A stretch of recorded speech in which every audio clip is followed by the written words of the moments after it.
तर स्वघोषित असा हा कॅप्टन अशोक खरात त्याच्या मिरगामधल्या फार्म हाऊसवर रात्री उशिरा क्राईम ब्रांचनं छापा टाकला आणि खरातच्या मिरगामधल्या या फार्म हाऊसमधून महत्त्वाचे दस्तऐवज पोलिसांच्या हाती लागलेले आहेत. खरातच्या मालमत्ता आणि अन्य काही महत्त्वाचे कागदपत्र पोलिसांनी ताब्यात घेतलेले आहेत. तर खरातच्या फार्म हाऊसमध्ये एक पिस्तूल सुद्धा आढळलेले आहे. पोलिसांनी ते पिस्तूल जप्त केलेले आहे. एक पिस्तूल आणि काही वापरलेले आणि काही न वापरलेली काडतुसं देखील पोलिसांना सापडली असल्याची माहिती पोलिसांच्या सूत्रांकडून कळतेय.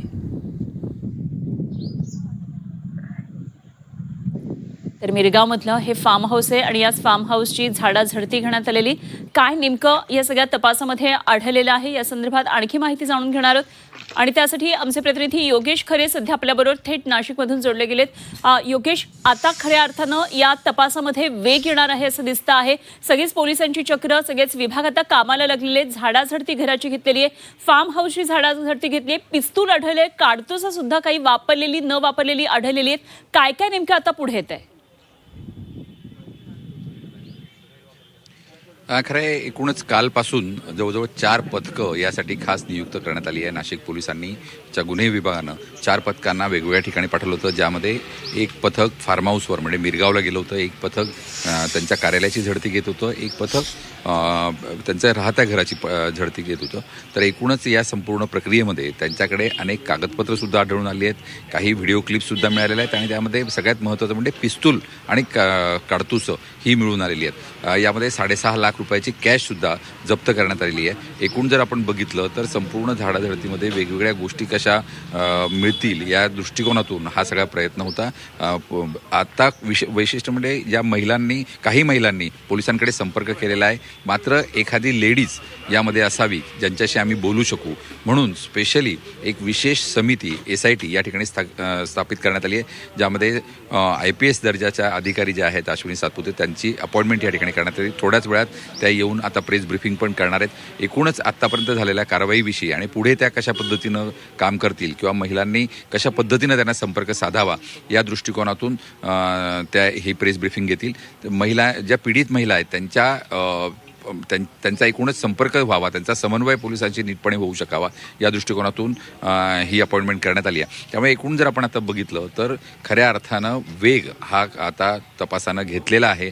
आज पुन्हा स्वतः सातपुते ह्या पूर्ण घराची, तिथल्या मंदिराची आणि फार्म हाऊसची पाहणी करतील आणि त्यानंतर एकूणच अटकेतले अजून कोण कोण त्यांच्यासोबत होते, काही जण त्यांच्याकडे काम करणारे होते, त्यांना ह्या गोष्टी माहिती होत्या, त्यांनाही या ठिकाणी अटक होण्याची शक्यता आहे. अगदी खरातच्या या अटकेनंतर काय नेमक्या प्रतिक्रिया योगेश उमटत आहेत? कारण अत्यंत या संपूर्ण भागामध्ये प्रसिद्ध असं नाव होतं, राजकारण्यांमध्ये अत्यंत लोकप्रिय असं खरातचं नाव होतं.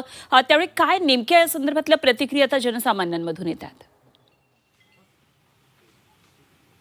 खरं म्हणजे प्रभावशाली असा ज्योतिषी म्हणून कॅप्टन खरात यांचं नाव होतं.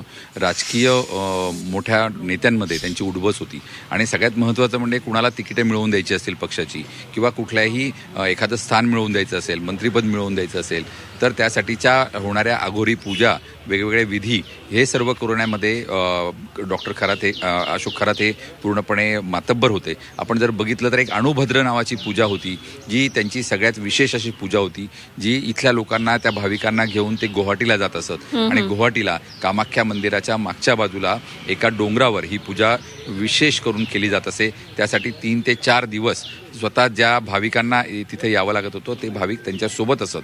त्याचबरोबर तशीच एक दुसरी पूजा ईशान्येश्वर मंदिरामध्ये केली जात होती. त्या पूजेसाठी सुद्धा 1 दिवस रात्री मुक्काम हा कंपल्सरी होता. आदल्या दिवशी ज्या व्यक्तीची पूजा केली जात असे तो आधीच मुक्कामी येत असे आणि त्याच्यानंतर दुसऱ्या दिवशी त्याची पूजा केली जात असे. असे अनेक प्रकार आता समोर येत आहेत. एकूणच या चौकशीमध्ये या सर्व गोष्टी हळूहळू तपासात समोर येतील. अगदी योगेश, असे संपर्कात राहा. या संदर्भात आणखी काही महत्त्वाच्या अपडेट्स आपल्याला मिळत आहेत आणि जाऊया या संदर्भातल्या पुढच्या एका महत्त्वाच्या बातमीकडे.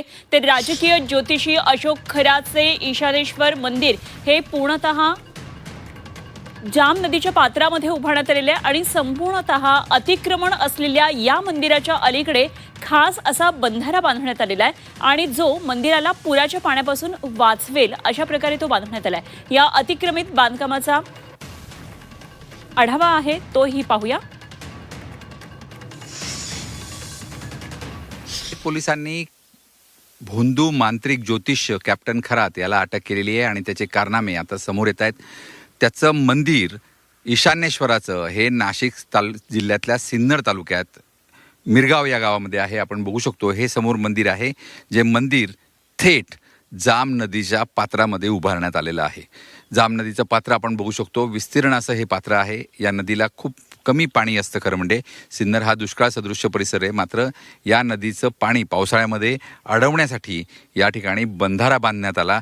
ज्या बंधाऱ्यावर मी उभा आहे, आपण बघू शकता की हा बंधारा थेट या मंदिराच्या कॉर्नरला आपल्याला या ठिकाणी पाहायला मिळतोय. आपण जर बघितलं तर नदीच्या पात्रामध्ये या बंधाऱ्याचं एक टोक जर आपण बघितलं तर ते टोक आपल्याला मंदिराच्या निम्म्यापेक्षाही अधिक मंदिर हे नदीपात्रामध्ये असल्याचं आपल्याला स्पष्टपणे या ठिकाणी दिसतंय. त्यानंतर कंपाऊंड याचं जर आपण या मंदिराचं जर आपण कंपाऊंड बघितलं तर ते दगडी कंपाऊंड फक्त अर्ध्यापर्यंत आहे आणि पुढे तारेचं कंपाऊंड करण्यात आलेलं आहे. म्हणजे बरीचशी अतिक्रमित जागा जी आहे ती या मंदिरासाठी वापरण्यात आलेली आहे. खरं म्हणजे ही संपूर्ण शासकीय जागा, नदीपात्रामधली अशी कुठलीही जागा थेटपणे अशी वापरता येत नाही, मात्र या खाजगी संस्थेच्या या मंदिरासाठी या जागेचा वापर करण्यात आला आहे. कॅप्टन खरात यांचे राजकीय महत्त्व एकूणच या राजकीय क्षेत्रामध्ये मोठ्या प्रमाणात होतं. ते अनेक राजकीय नेत्यांचं ज्योतिष्य सांगत होते, ते त्यांचं भवितव्य सांगत होते, त्यांची तिकीटं मिळवून देण्याची कामं करत होती आणि त्यामुळे त्यांचा बैठक जी होती ती अनेक नेत्यांसोबत, महामहिम नेत्यांसोबत होती आणि त्यामुळेच हे सगळं शक्य होऊ शकलं. हा बंधारासुद्धा त्यांच्यासाठी बांधण्यात आला अशी आपल्याला या शक्यता या ठिकाणी दिसून येते. एकूणच त्यांच्या प्रस्थ जे काही होतं त्याचा वापर या गावामध्ये सुद्धा करण्यात आला. कॅप्टन खरातांनी आपल्या एकूणच राजकीय प्रतिष्ठेचा वापर करून या गावामध्ये सुद्धा दमदाटी केल्याची उदाहरणं आहेत. त्यांच्यावर वावी पोलीस स्टेशनमध्ये सुद्धा एका ठिकाणी गुन्हा दाखल झाला आहे आणि त्यांच्या अंगावर एकाने ट्रॅक्टर घातलं असल्याची सुद्धा चर्चा आहे. त्यामुळे त्यांचा उजवा हात हा निकामी झालेला आहे. त्यामुळे एकूणच एक कॅप्टन खरात हे वादग्रस्त व्यक्तिमत्व होतं हे यातून स्पष्ट होतं आहे. व्हिडिओ जर्नलिस्ट सोनू भिडेसह योगेश खरे, झी मीडिया, नाशिक.